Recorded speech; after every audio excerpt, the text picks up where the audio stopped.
All set, Jonas, go ahead. All right. Good morning, everyone. Thank you all for joining. Let's see, one moment here as I get my screen fixed.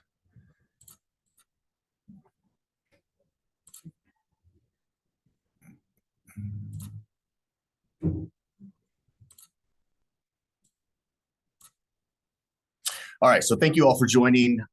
Jonas Durham, as you know, Senior Manager of the Broadband Office. Today, I will be your host. So thank you all for coming to our industry roundtable. As always, the intent of this meeting is to provide you with updates on, really what the status is of the CBO's broadband initiatives, but more importantly, for the CBO to lean on industry expertise and receive feedback and collaborate on how we can improve our processes and be better partners. So your collective participation is strongly encouraged, and that is so that we can all execute on the state broadband initiatives as one team.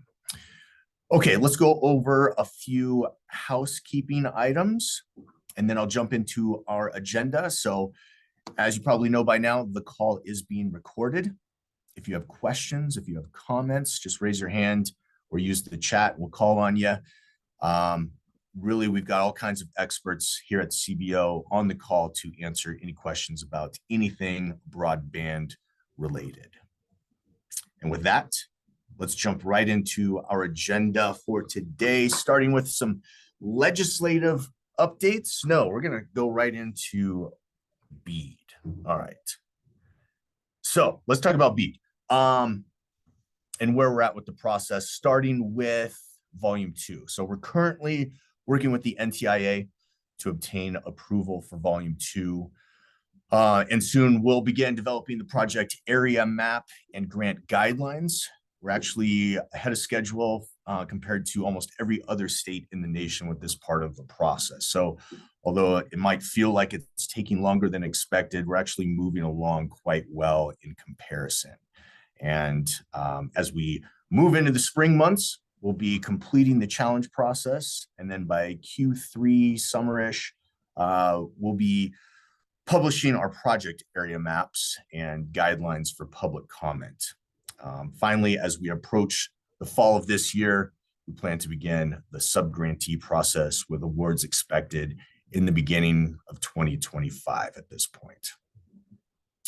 But please be sure to stay informed on all things as we continue to move forward by visiting our website for more updates along the way. And with that, I'll turn it over to Megan, who's going to provide some more detailed updates on the BEAD challenge process, where we are with that.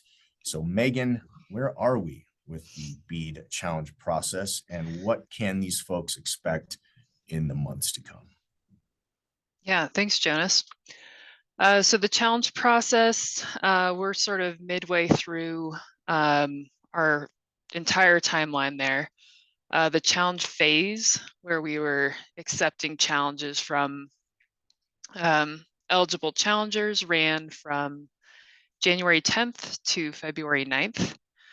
After February 9th, our evidence review took a little bit longer than expected. So those rebuttal notifications didn't go out when we said they would. They actually went out last week in most cases.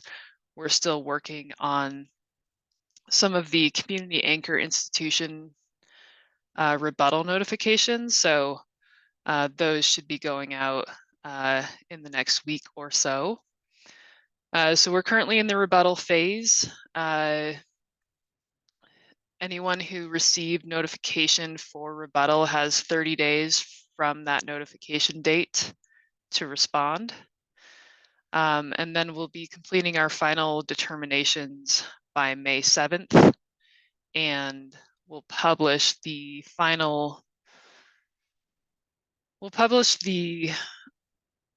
draft. It's sort of a draft final list because we still need to get NTIA approval on it.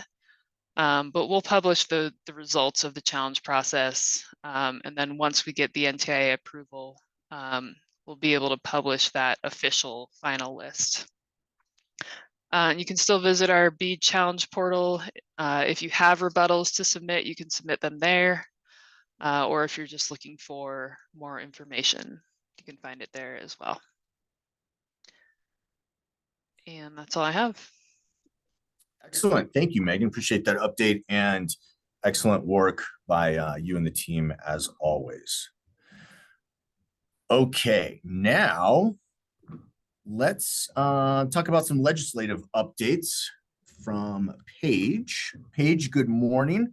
Tell us about what's going on in the world of broadband legislation. Thanks, Jonas. I'm Paige Osmond. I'm the Senior Broadband Policy Advisor. And so we are officially halfway past the legislative session, which adjourns on May 8th. And OIT's agenda bill this year is HB 24-1336. That's the Sunset Broadband Deployment Bill. This bill passed Transportation, Housing, and Local Government Committee and has been assigned to the House Finance Committee. HB 24-1234 is the High Cost Support Mechanism Sunset Bill. This is directly related to HB 24-1336. This bill passed the House and has been assigned to the Senate Business, Labor, and Technology Committee and will be heard on Wednesday, March 28th. HB 24-1036.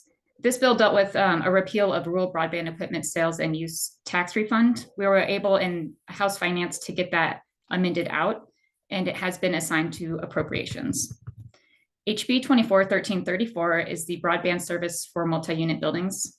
This bill passed the Transportation, Housing, and Local Government Committee. It was going through second reading the House Committee of the Whole today. And then HB 24-1245 is the Fair Labor Practice Requirements for Broadband Projects. This bill has been assigned to Business Affairs and Labor Committee. This will be heard on March 21st at 1:30. SB 2491 is the Rights of Way for Broadband Deployment. This bill has been assigned to the Transportation and Energy Committee, but it has been postponed. R1 OIT's budget request for Middle Mile has been approved by the Joint Budget Committee. The next step would for it to be included in the budget bill as a line item. If you want to hear more updates, we do weekly broadband legislative stakeholder calls. Those are held on Wednesdays at 1 p.m. So just register if you'd like to attend those. Thank you, and passing it back over to Jonas. Excellent. Thank you. As always, Paige, really appreciate you being on the call today and providing us with those legislative updates. There is a lot going on. Who would have ever thought that broadband would be such a hot legislative item? But we are grateful to have you and Michael on the team to help us navigate through that. Okay, let's move on to, I think, CPF. Yes, Capital Projects Fund updates. All right, so as you know, we announced awards in January, and currently we have 28 projects in the contracting phase. Since then, we've been working through challenges and appeals, and as a result of those challenges, some of the projects were reduced in size to prevent overbuilding, which in return allows us to fund additional projects that we couldn't originally fund. So at the end of this week, probably Thursday, it's looking like, the CBO will publicly be announcing 5 additional projects that we intend to award. So very exciting news for those projects, as well as the communities who will now be connected as well. And again, be sure to check out our website for more updates as we continue to advance broadband in Colorado. With that, I'll pause and open it up for any questions or comments from the group.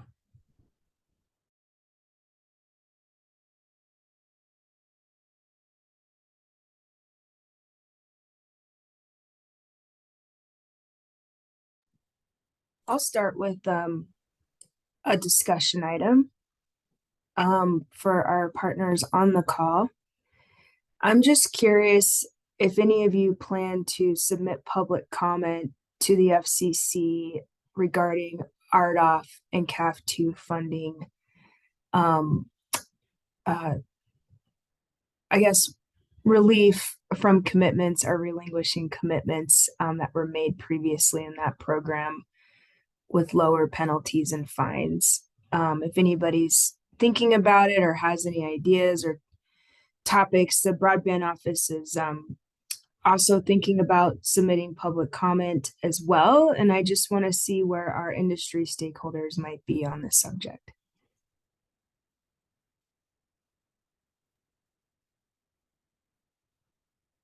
Hey, Brandy, Tim Kunkelman with Lumen. Mhm.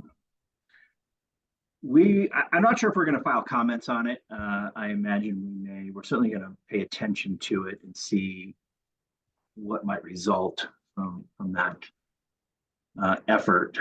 So I'm going to check to see if we're going to file any comments. I do think that in some regard it would be helpful in some areas, not necessarily in Colorado specifically, but just as a general practice, might make some sense for some of these locations to just go back into the BEAD process if they would allow it. So we're going to pay attention to see what kind of guidance they give from that. But I will check to see if we'll file actual comments, or if maybe it'll be more of like an industry comment. Yeah. Thanks for that, Tim. And I'm glad you're tracking it. One question that I have, and you may or may not be able to respond, but are you, since this impacts industry quite a bit, as well as a public sector, because we want to see locations served, are you hearing a lot of support within industry for rethinking those two programs? Are folks kind of, because I know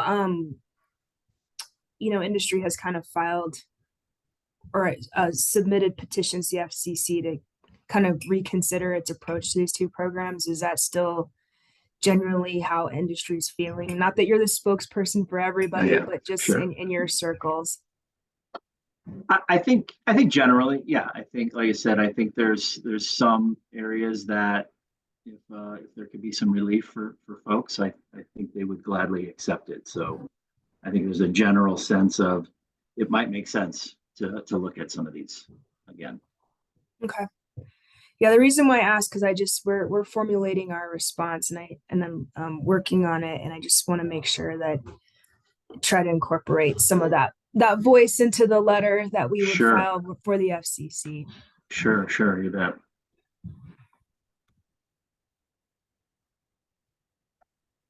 Anybody else have any comments on RDOF? Anything you're hearing? CAF 2?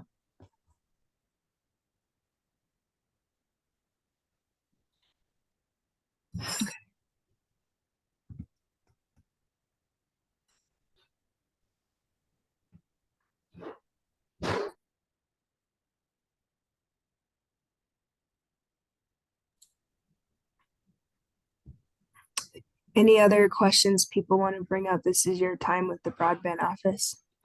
Could be BEAD, CPF, our legislative priorities. We've got a comment or a question in the chat from Macy. Will the state be releasing polygons of the final CPF awards? And if so, when will that data become available? So I believe we're still working through the details on everything that's going to be released. Right now, the plan is on Thursday. We will make a formal announcement that should have all of those details. As far as polygons go, did we do that for the first round? Do you remember, Brandy? Megan can speak to it. Yeah, we've done that. We always update our maps, right, Megan, after these awards. Yeah, we'll publish data the same way we published for the first round of awards. And that will be included in that tentative Thursday release date.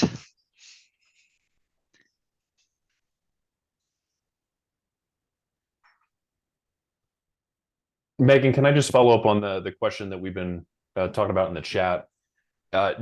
Is it, I guess, any challenger that submitted during the challenge process should have already received a notification from you on the decision on that challenge? Is that right?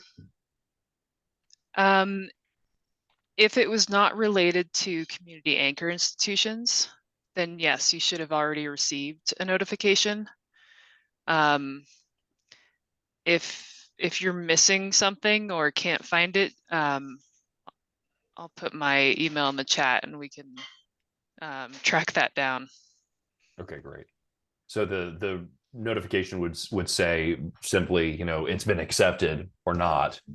And if it's been accepted, then you will then send that out to, I guess, whoever would be able to rebut or in a position to rebut. Exactly.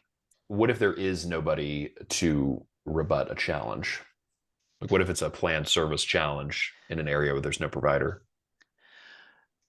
So all planned service challenges are, oh,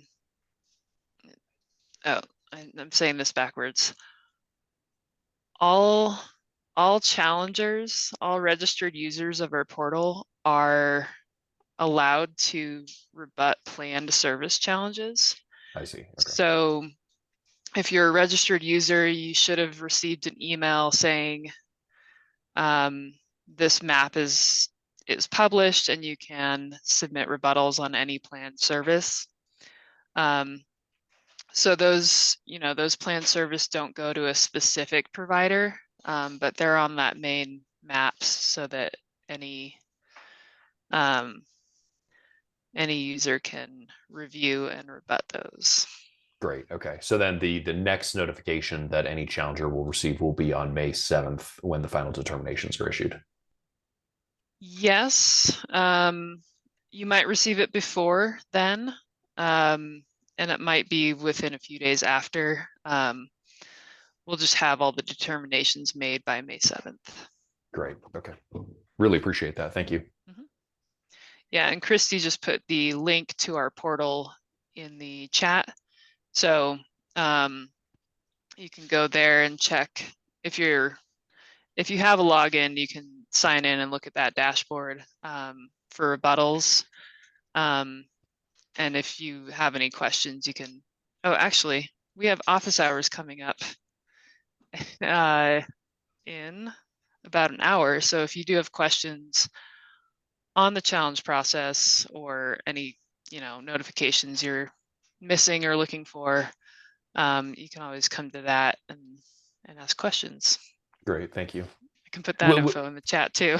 Will the rebuttals appear in real time in the portal, or do they just go to the CBO for your review? They just come to us for review. Okay. We plan to do weekly updates so you can track your own rebuttals, but you won't be able to see the status of other rebuttals. Great. Okay. Thank you. Great questions, everyone. Thank you. What else?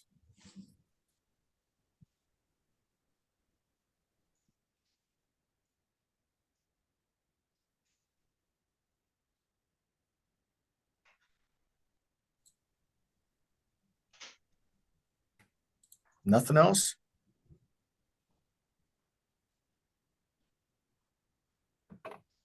All right. Well, if there isn't anything else, you've got our contact information. I think we've got it on the next slides as well. Feel free to reach out to any one of us with questions, comments, email us. We've got a group email available as well, shown on the screen here. And as always, continue to check out our website for more information as we continue to move through the process and advance Colorado broadband. And with that, thank you again. We really appreciate having everyone on the call and providing your expertise and feedback. It helps us all make it across the finish line together. And it's truly appreciated. So we'll see you next month. I believe it's going to be April 25th, third Tuesday of April, around 10:30, same time. And we look forward to chatting with you all again then. Have a great afternoon, everyone. Thanks. Thank you.